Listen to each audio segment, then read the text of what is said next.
Stanford University.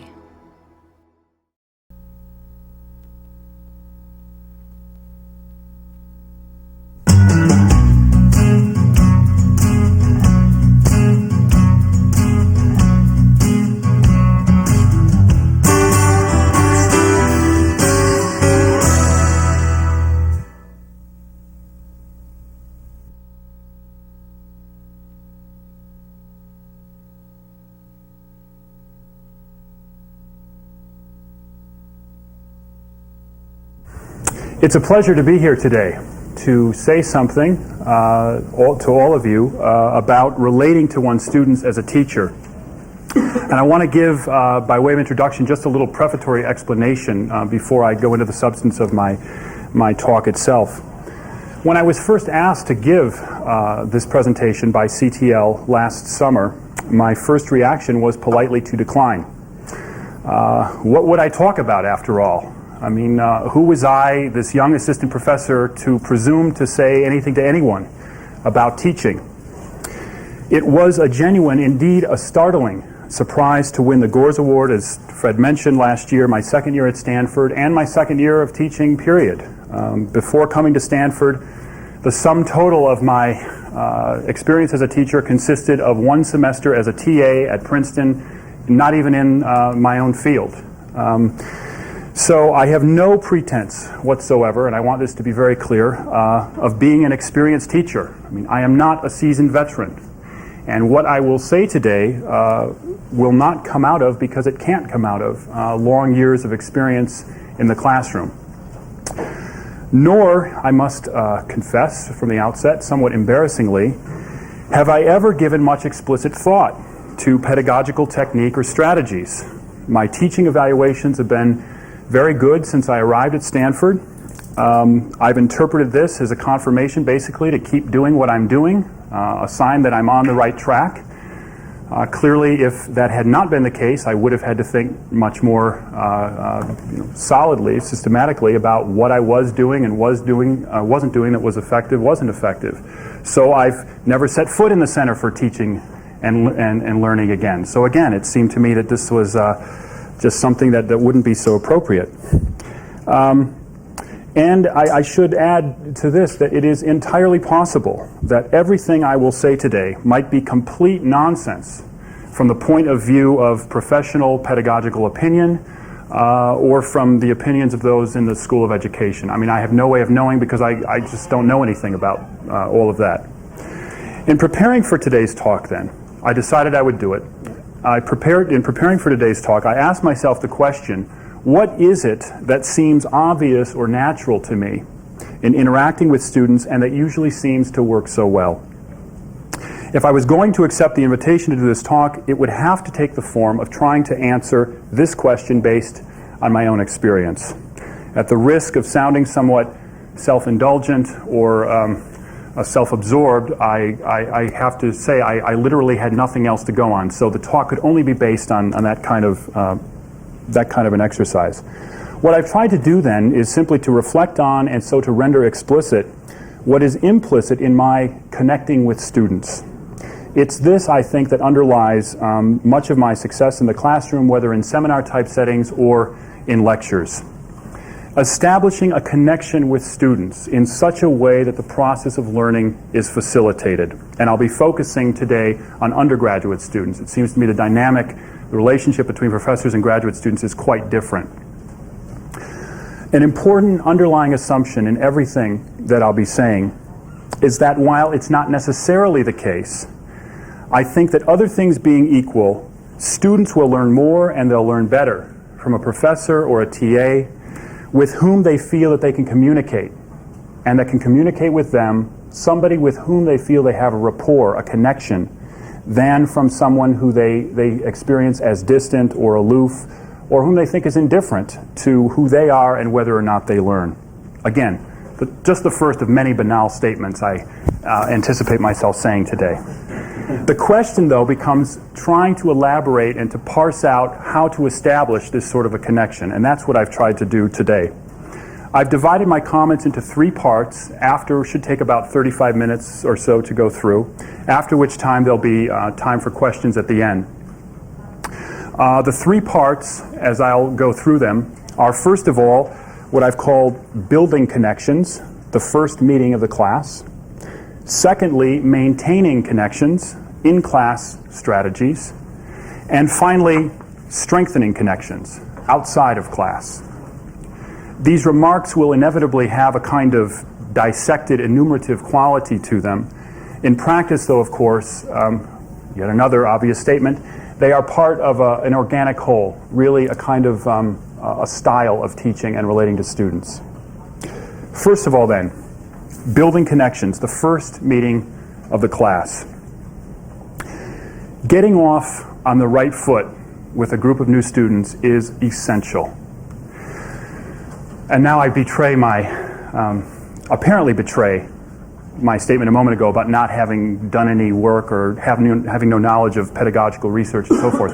I happened to come across a few years ago in the Harvard Crimson a report from a group of researchers there that did research on how early in the quarter or how early in a semester is it that students make their basic thumbs up or thumbs down decision about a professor. And I was expecting to read and think, oh, maybe by halfway through the semester they have a pretty good opinion. It's not that early. It's not even in the first week of the course. It's not even after the first class period. By videotaping student reactions and correlating student body language to end-term teacher evaluations, first minute of the first class period, students have already decided one or the other. Now, this doesn't mean we should freak out. We should not despair. This is powerful knowledge. What we should do, though, is prepare and make sure that when you come in the first day, don't screw it up then. Don't mess up then. The very first class period is really important. I think it's more than just the first minute. You've got some leeway there in the first class period. But to me, the first class meeting, the most important thing is to send the tone that you want to send and get across the messages that will help you establish that first connection with students. In a small group course, a seminar or a colloquium, I come in the class with energy, I say hello immediately, make eye contact with students. If it's a couple of minutes before the actual class starts, I sit down, I'll say, who are you? I introduce myself informally at that point already. Before talking about the syllabus of the course, once everybody is there, we've sat down, there are 10 or 15 students around the table, whatever the case may be, I ask each student to introduce him or herself and to tell me something interesting or something cool about themselves that is not academically related. And I start by doing it myself. So I don't ask them to do something that I've not done. So I will say, as I have sometimes, that my wife and our 9-year-old son and I like to watch Star Trek and compare the virtues of Jean-Luc Picard to Captain Catherine Janeway, or whatever the case may be. I mean, it's a loosening moment. It's a point where you do something and then ask students to do the same thing. The reason that I do that is to let students see a little bit of myself as a person before they see me as a teacher. They'll see plenty of me as a teacher in the weeks ahead. You also get to hear all of your students' names as well as something else about them as people before you start to talk about the nitty-gritty of the course. They get to hear something about everyone else. So already, it seems to me, within the first 10 or 15 minutes, you're establishing certain kinds of links, and the people that are there, even if they're not sure they're going to stay in the course, are learning something about each other. It sends the message, too, I hope that it does, that I regard students as people with interests and experiences that reach far beyond the particular course at hand and what we'll be doing over the course of the quarter. It's an opportunity as well for you to put student names with student faces. I write down their names as they're going around telling me their bits of interest, what summer job they had last year, or they spent a semester in another country, whatever the case may be. I write down their names on a seating chart that I review then between the first and the second class period in an effort to learn their names as soon as possible. In a small group course, I think obviously if it's a lecture course of 100 students, that's very different. But in a small group course with a manageable number, 15, I think even last year I had 38 students in the junior honors colloquium. It was a seminar type setting. but by not the second week, but by the third week of the class, I knew all their names. I think it's really important. We should just ask ourselves, do we like it when somebody can call on us by name and can address us as John or Susan or whatever, rather than hey you, or just simply pointing politely? I think so. And so I think that it's very important, sends a message, you care to know students' names when you learn their names as soon as possible. I reinforce this by having them fill out an index card with their name, just the basic information, class, major, whether they've taken other courses in the department, and so forth. And I refer to that during the week, simply trying to put the memory of what they said the first class period with their name, with their bit of interest, with a little bit more about them, so that when I come back the second week, even though I haven't seen them from a week, I feel like I know them better in a certain sense than I did when I first met them. I also try to respond to each of the students' comments about what is interesting about themselves at that point. Before we've even discussed the syllabus or the course, anything about the class, it sends a message, again, I hope, that I'm willing to discuss things with them, that I want to hear what they have to say, and that I can respond spontaneously to comments that they make. I hope that it also suggests to them that our class discussions over the quarter will be lively and engaging, and that I'm not a dull and detached person, who will take in what they say and simply shrug or whatever the case may be.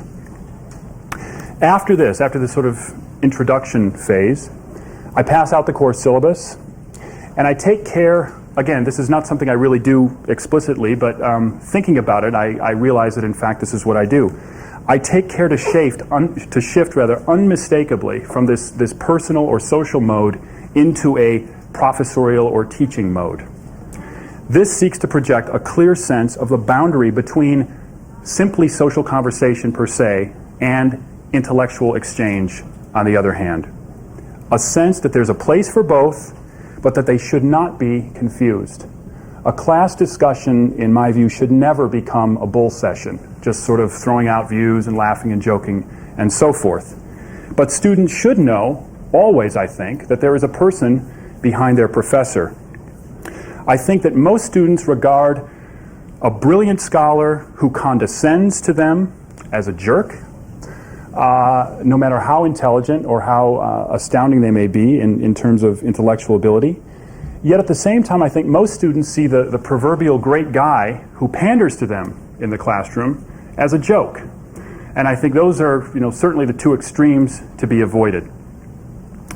When you hand out the syllabus, it should be ready. There shouldn't be week 4, to be determined. I'll let you know ahead of time. That sends a message you haven't taken the time to put together the course carefully from the outset.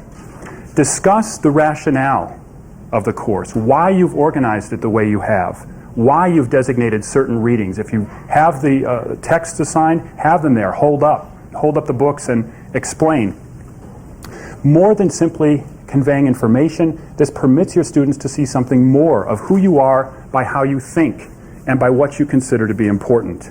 It also helps remove any sense of arbitrariness or confusion about the arrangement of the course's materials that they might perceive on the first appearance.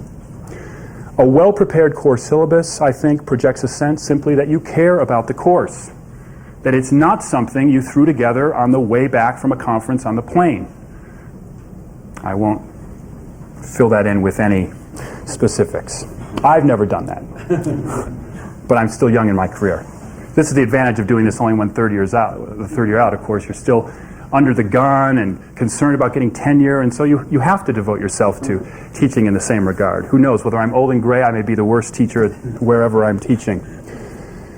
After talking through the syllabus and discussing the course, including the readings and the assignments, I always ask students if there are any questions. Sometimes I ask more than once, because oftentimes in a first class they're intimidated. They don't want to be the only one to ask a question. I will even suggest, are there any questions about X or Y or Z? It conveys a receptivity to student concerns. For this reason, that students know they can ask you a question at any time is a very important part of teaching. It says that you want them to be clear about what it is that you're saying, that you want to elucidate any confusion they might have, that the point of learning, at least ideally, is clarity and understanding, a receptivity to student concerns by making sure they know they can ask questions at any time. In both lectures and seminar settings, here's something that's maybe not banal. Maybe it's the only thing I'm saying that's not obvious in my talk today.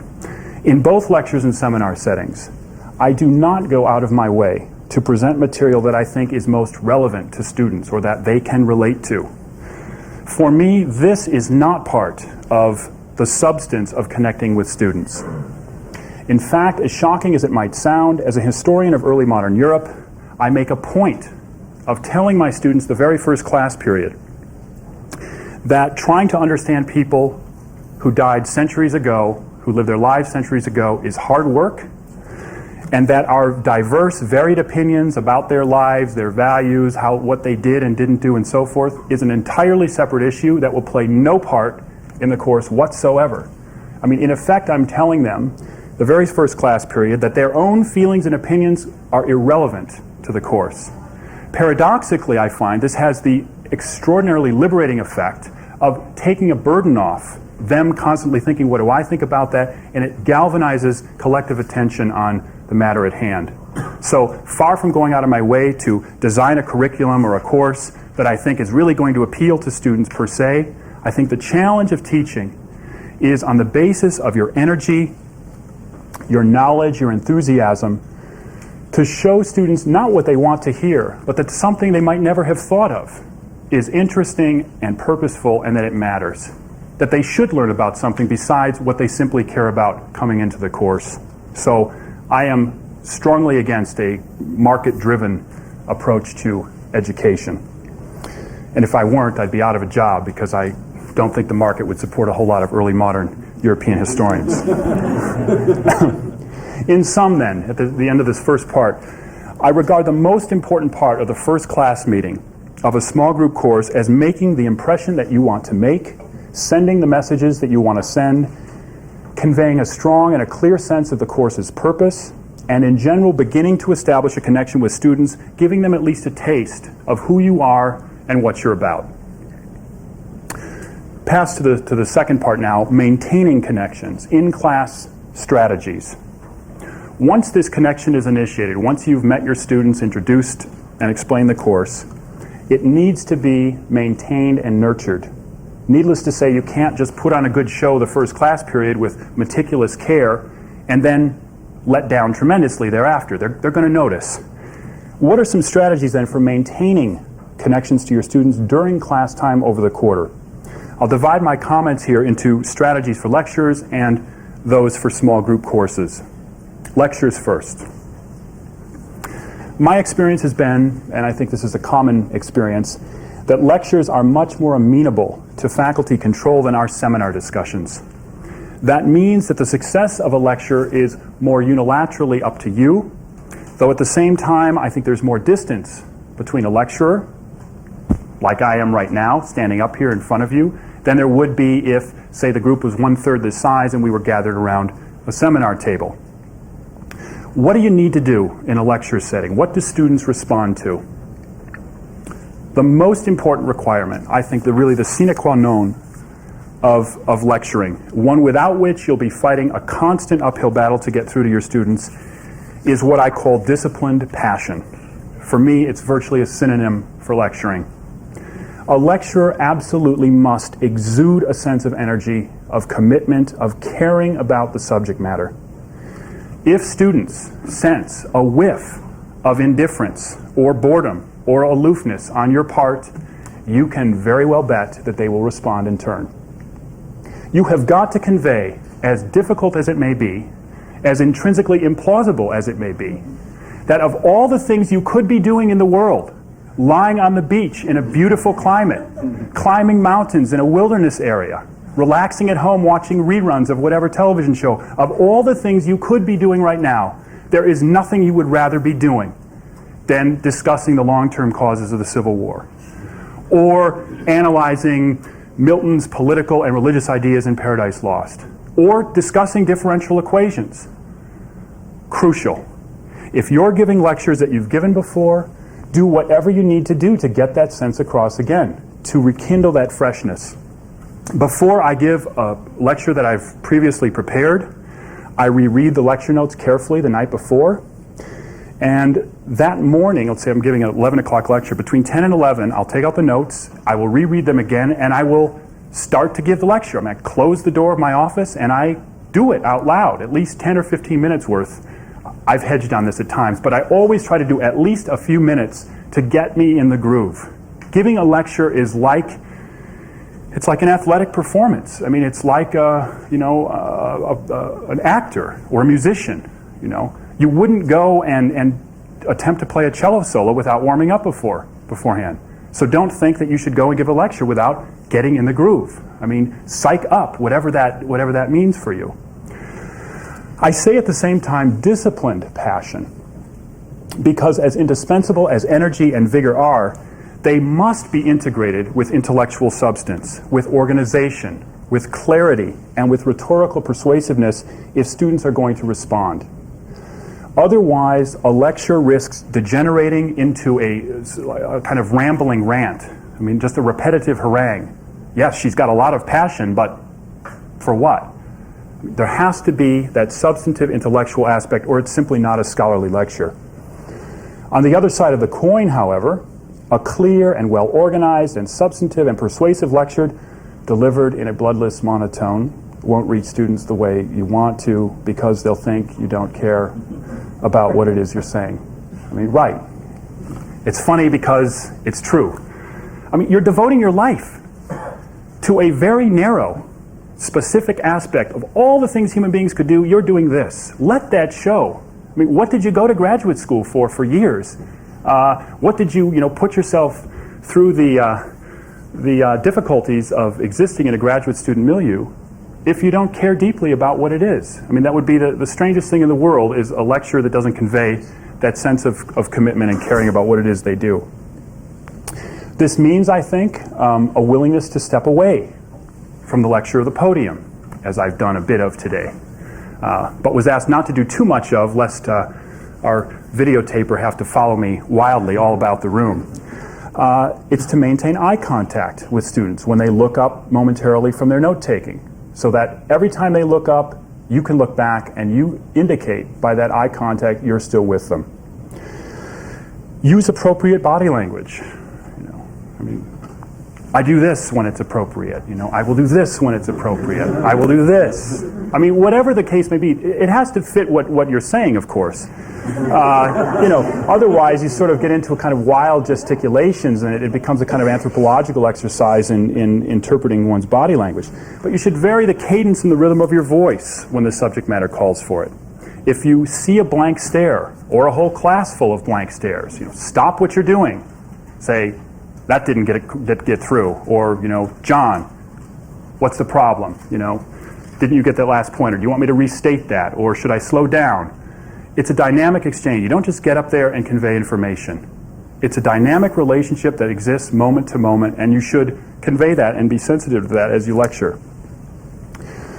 There are different ways to handle questions in a lecture course setting. Some professors prefer a more conversational, a kind of give and take style, posing questions, taking questions from students in turn.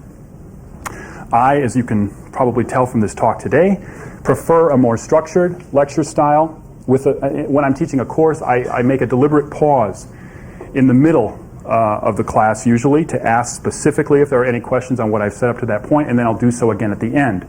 At the same time, though, from the very beginning of the course, I let students know that they can interrupt me at any point, raise their hand about a point that's unclear, so that even though I'm not sort of constantly asking, are there any questions, they know that they can ask them. Again, as I mentioned before, I think it's a crucial point. Make sure that students know that you are receptive to their concerns through your willingness to field questions from them at any point. I mean, it simply shows that you care about whether they're getting it or not.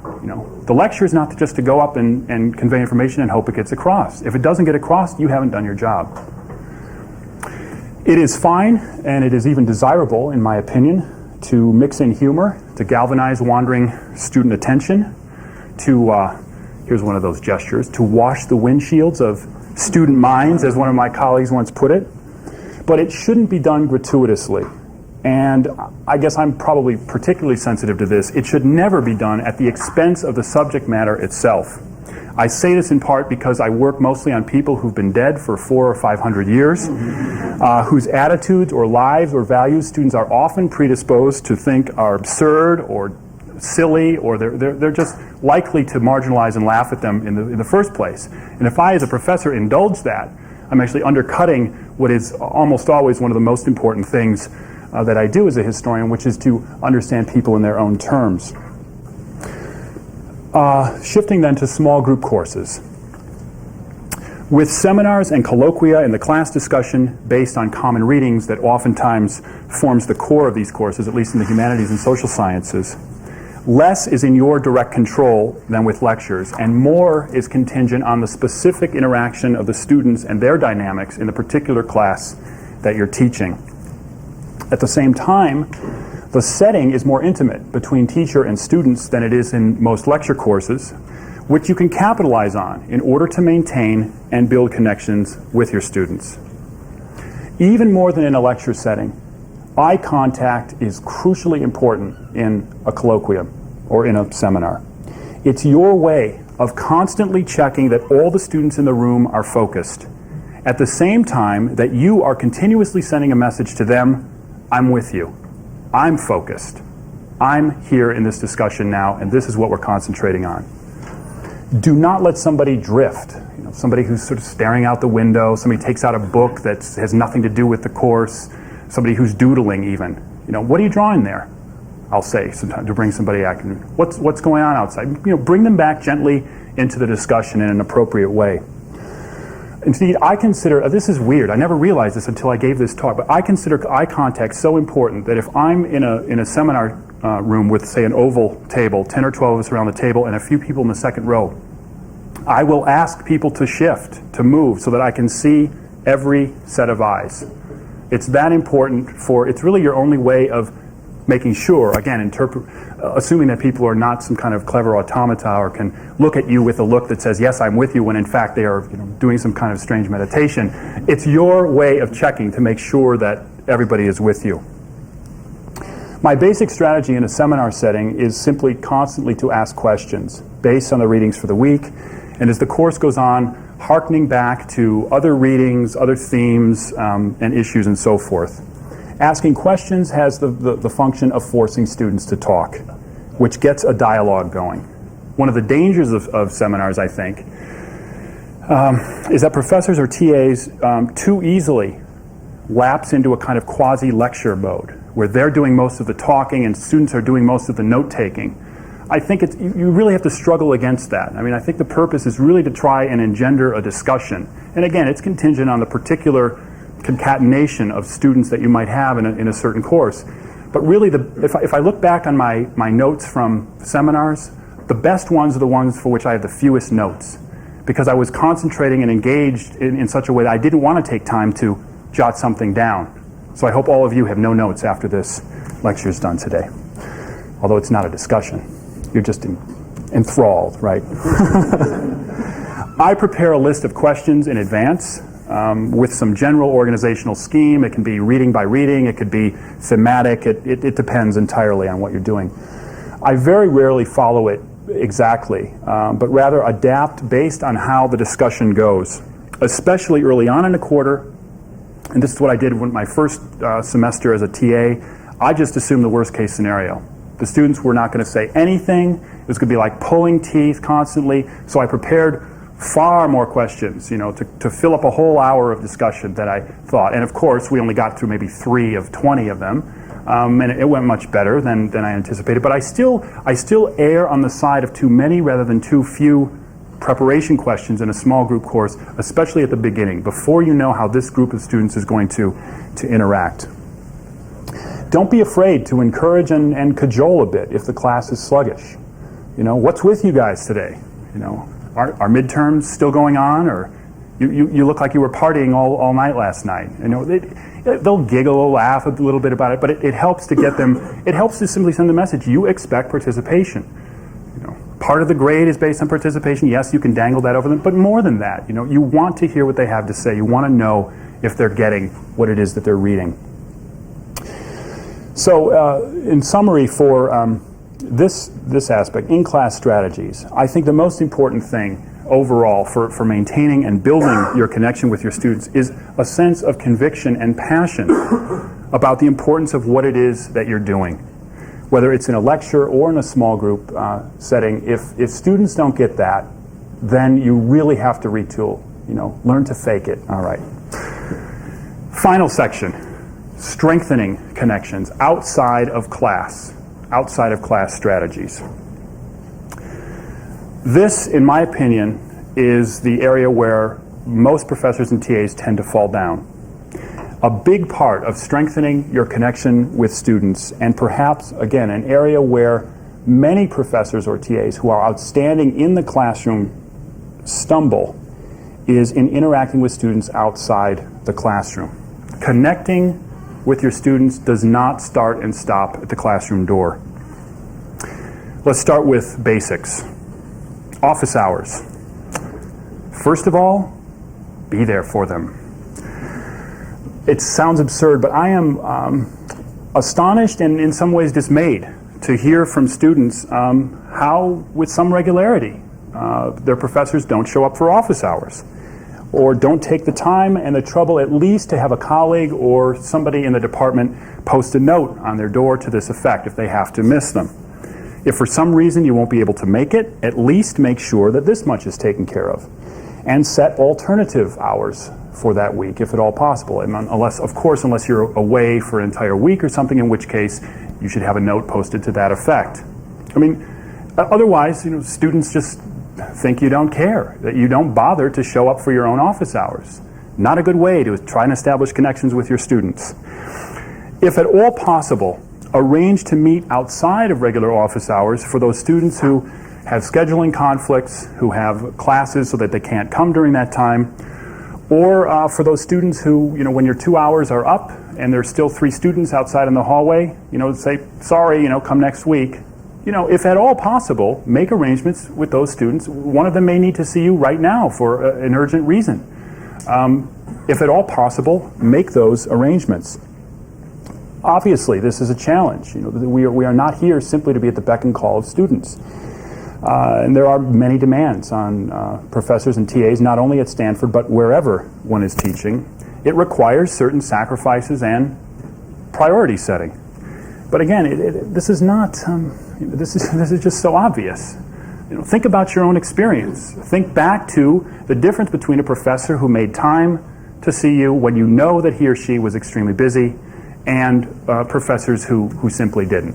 And I think that the difference is absolutely clear, and that we ought to repay our own students with the goodwill and the time that our professors took for us. I think it's just crucial. It's one of the best ways to establish links with students. When you do meet with students in class, don't be all business. When they come in, how's it going? How's the quarter shaping up? What are you taking this quarter? How are things? If it's a student if not, initial questions, simply again to show that you're interested in them more than simply, yes, you didn't do the assignment last week, here it is, have a nice day. It's partly again to show that personal, social side and to show an interest in theirs. It also, I think, helps to diminish. This is something we all forget. I'm already starting to forget it, and that's bad. The intimidation that undergraduates in particular feel in coming to a professor, not only for the first time, but sometimes even subsequently. They're overawed. They come in and they say, wow, you have a lot of books. They've never seen somebody sometimes who's had so many books. And on one top, they didn't know so many books were written on, Christianity in Germany in the 16th century or whatever. And so I think that sort of willingness to engage in a conversational moment, it can only be 15 or 30 seconds long. It can make an enormous difference. Obviously, there have to be some limits, You can't be kind of full-time, chit-chat man or woman for whatever undergraduate wants to sort of drop in. But as a general guideline, I think a willingness to discuss student concerns that go beyond those of the immediate class is a very desirable trait. Advice about summer jobs, about career choices, things of that nature. A word here, too, these are very, like I said, enumerative or analytically divided up. Grading.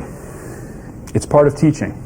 A very important part, I think, of interacting with students, even though you're not in a one-on-one interpersonal space with them. When grading student writing assignments, take the time to offer real comments.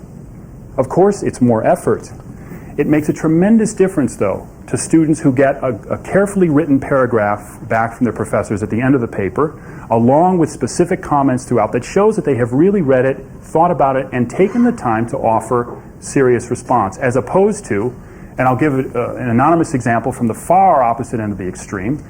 A colleague of mine in graduate school gave 3 draft chapters to her dissertation advisor, asked him intermittently, can you get those back to me? Yes, I'll get them back, I'm very busy, etc., etc. When she did finally get them back months later, there was a 1-word answer at the end of the 3rd chapter. It said in pencil, fine, period. Now, all of us will agree that's a disaster, right? It's a straw man, bad, avoid that. At the same time, we can't take the time to write pages and pages, but there is something in between. There's a serious paragraph that can be written at the end of every student paper, it seems to me, that conveys clearly the message, you took the time to read this carefully and you care about how the student is doing. More than just a couple of scratches, a couple of comments interspersed throughout. Student emails. I mean, you never thought of this was part of teaching, did you? Yes, I think it's part of a very important part. All these things are, outside of classroom things, are very important in connecting with your students. Student emails, in my opinion, should be answered right away. I can't tell you how many students, they'll write to me, I'll send something back, and they'll say, the first thing is always, oh, thanks for answering so quickly. And I think, well, what's the big deal? You get a message, you answer it. Well, it's not that simple. Lots of people let queries from students go a while. Some people don't answer them at all. In my mind, that's just egregious negligence. It's the cyberspace equivalent of somebody who comes up to you and asks you a question and you just walk away. Now, of course, email's not exactly like meeting somebody, and that's why people cannot answer an email who would never dream of not answering a question put to them directly. But in terms of connecting with your students, it just seems to me obvious. What kind of a message does that send? A student says one, maybe even another email. And if you don't respond, you're not going to establish that link with a student. So I think that's an important thing. More broadly, make sure you follow through on promises. If a student asks you to write a letter of recommendation by a certain date, make sure that you get it done by that date. We have all, as I mentioned a moment ago as well, been the beneficiaries at multiple stages in our careers, from getting into graduate school to applying for grants to advancement to promotion and so forth. We've been the beneficiaries of mentors, of advocates who have helped us along the way. And the way to repay that is not to remain beholden to your mentors or advocates in a kind of circle that doesn't get outside itself, but it is to act likewise toward the students who are asking you to help them out as well. So I think that's very important. If you do make promises to students, follow through on them. A final suggestion. If you see students who you know in the hallways of your area on campus or in campus in general, acknowledge their presence. Say hello. If you have a moment, stop the chat. How's it going? Haven't seen you since last quarter. What are you taking this quarter and whatnot? We can't always do that. I mean, I acknowledge somebody's presence and dash on no time, but tell them you don't have time if you don't have time. I mean, it's about helping them feel like they are a part of something beyond simply this course. They took this course from the professor and, then Professor so-and-so, it was a class with only 8 students, but Professor so-and-so seems not to know who they are after that. I mean, that just strikes me as strange. But I know that kind of thing happens, and I think it's a mistake. And I think it damages students not only with respect to your course, and it may be over, but also with a sense of how they feel in their educational experience as a whole. And to that extent, I think, can impinge upon their learning in other situations. Okay, by way of conclusion, most of what I've said today, as I warned you at the outset, seems to me commonsensical, even banal. I mean, I hope you don't feel like you completely wasted 45 minutes.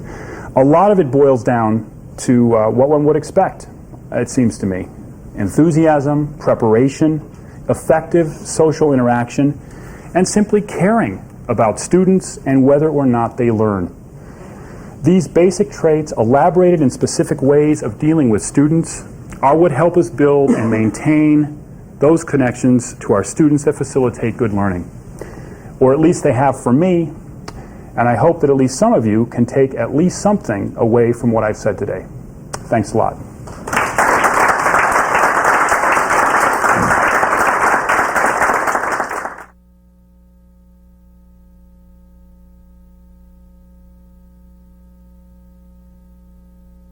Right. No, I see. To avoid the kind of, as one of my colleagues put it, to avoid the circulation running too rapidly on the email response. He actually counseled me, you should actually do this more. I do this more with colleagues or with friends than I do with students, to wait a day or so for them, because then they'll expect to wait a day and you won't be answering each other sort of every hour.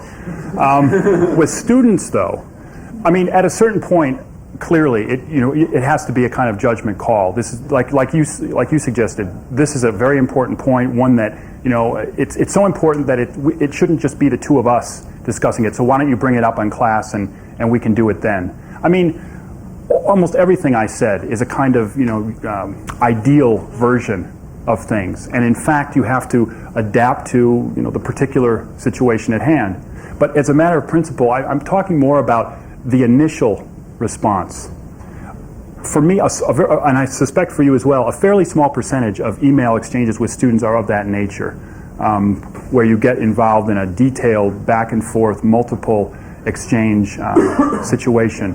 I'm concerned more with letting students know that you got their message and you're responsive to them early on, particularly the first time. So, but it's a good point, and it's one that I'm sure many, if not all of us, have faced.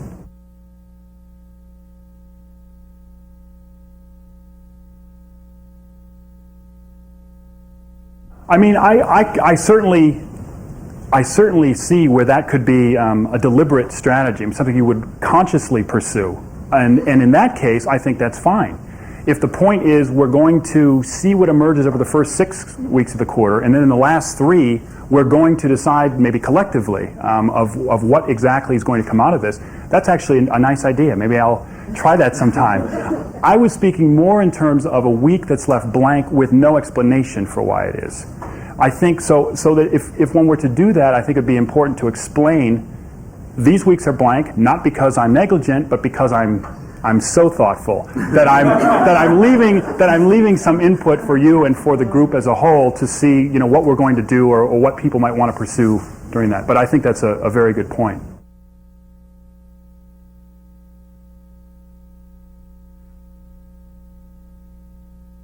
I don't think there's a formula to this. I really don't. I have had my experience here.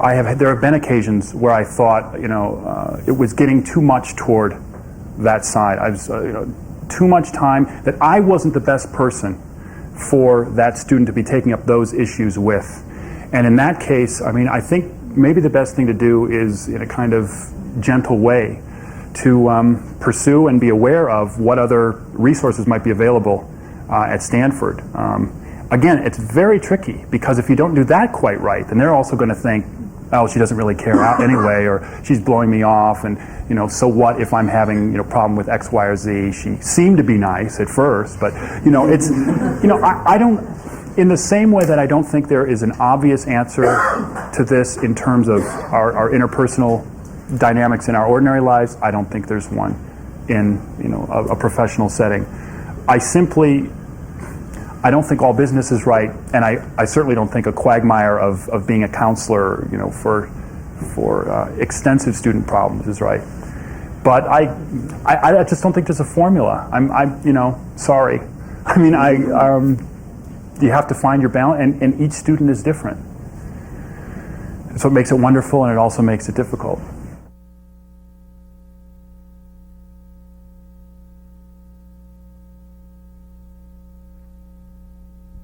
I should have.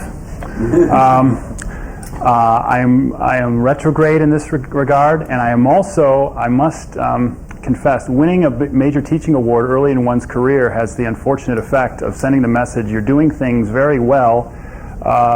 You don't really need to develop a web page because you already won the best teaching award that the university has. I say that in part in jest. I have not done that. I've not done that. Students who ask me sometimes, I will point them to certain resources and things like that. I'm really going to get in trouble for that. I better be really careful of what I say. I tend to think certain kinds of technology are overrated for what I regard as the core of teaching. I really think it is about wrestling with ideas and a critical attitude and assessing those things in a classroom setting, people having read things in common so that everybody's part of a discussion. We all have a foot to stand on with somebody in the group, presumably, who knows a lot more and can guide things. I think that technological resources can be very important as adjunct to that, but I do not think they're going to revolutionize that process. It could just be because I haven't done that stuff.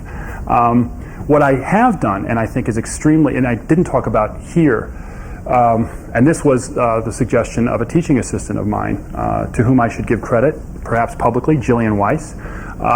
My first year at Stanford, she said, you know, I think that our discussion sections would probably be a lot better if I didn't have to sort of rev everybody up at the first few minutes. Why don't we have an email class list in which everybody sends in a contribution based on their readings before the class period starts. Everybody sees everybody else's, and even starts the dialogue. So we hit the class discussion already running. I have subsequently done that with every one of my classes that has a discussion component, and I think it's fantastic. All the students like it. It's better than making them write a little response paper because everybody gets to see it ahead of time. And build in. It's 10% of the grade, whatever you need to do in order to get students to do it, but I find that most of them do. So that's as far down the technology road as I've gone, for better or worse. And in the future, I do intend to do more. But again, if you get strong messages that what you're doing is good, then it's not that you can't do better, but that there's actually a disincentive there. I probably shouldn't be saying all this, but I also have the virtue and the problem, I guess, of being honest most of the time. Okay. Any other questions? No, thanks very Great. much. Thank you.